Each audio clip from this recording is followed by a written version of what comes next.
Mais dites à Kagame que c'est moi qui vais les tuer avant maman. Je n'ai pas peur de lui. Nous lancerons l'opération arrestation de M. Paul Kagame, président de la République du Rwanda.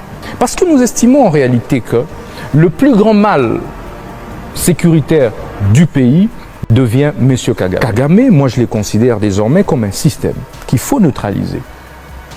Nous allons procéder par les voies judiciaires.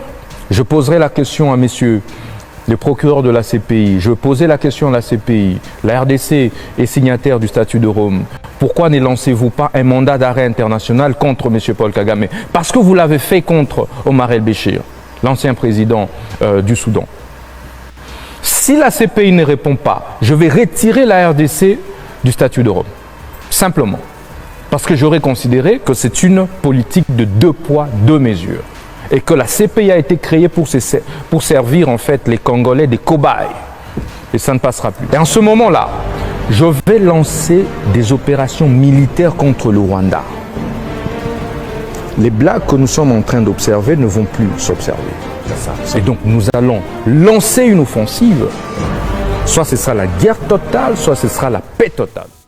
Que Kagame est un système. Un système qui a l'ambition expansionniste. Face à ça, il faut une thérapie de choc. Pour nous, il faut neutraliser M. Kagame qui a tué des millions de Congolais pendant plus de 2 décennies. Écoutez, j'ai été victime de plusieurs guerres à l'est du pays pour y avoir vécu. La guerre dite de 1 jour, la guerre de 3 jours, la guerre de 6 jours à Kisangani, où nous avons vu des amis succomber, nous avons vu des amis rester handicapés, des membres de famille succomber. Il y a même tout un cimetière dit cimetière des 6 jours. Lorsque je vous parle de M. Kagame, c'est avec froideur, parce que je connais le mode opératoire de ces gens qui n'ont pas hésité un seul instant à se battre sur les sols congolais, qui n'ont pas hésité un seul instant à agresser le Congo et à s'y installer de manière illégale aujourd'hui, par exemple, à Rutshuru. Et donc, pour nous, nous allons faire arrêter M. Kagame. De quelle manière? Nous allons procéder par la voie militaire. Considérons que nous avons des vaillants soldats, nous avons des généraux, des colonels, des capitaines, des lieutenants qui sont capables, évidemment, une fois organisés, une fois mieux rémunérés, une fois mieux traités, de pouvoir mettre la main sur Paul Kagame. Nous poserons une seule question à la CPI.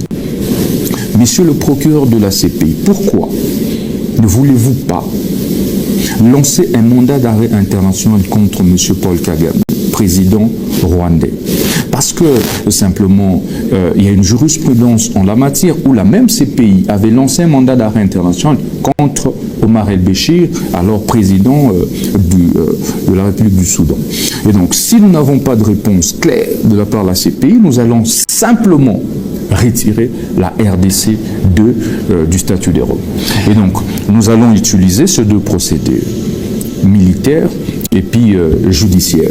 Croyez-moi, une fois élu 6e président de la RDC, nous mettrons de côté cet aspect diplomatique pour régler la question de l'insécurité de l'Est. Mais nous mettrons aussi en place une unité spéciale chargée du rétablissement de la paix, non seulement dans la partie est du pays, mais c'est surtout sur l'ensemble du pays. Cette unité spéciale sera constituée de nos vaillants phares d'essai. Mais à ce moment-là, ils seront mieux rémunérés, mieux équipés. Nous allons relever le solde du dernier gradé de l'armée, de la police, à l'équivalent en francs congolais des 500 $ américains. Et tous nos soldats qui sont au front bénéficieront des primes spéciales. Nous allons également veiller à l'opérationnalisation de la logistique militaire.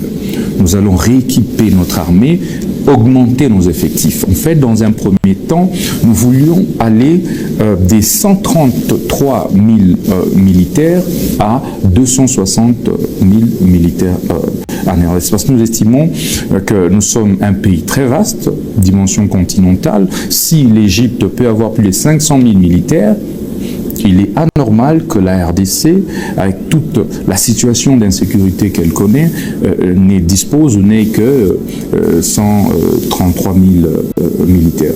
Et donc voilà un peu comment nous allons parvenir à neutraliser non seulement M. Kagame, mais aussi et surtout tous les groupes armés qui opèrent en République du Congo.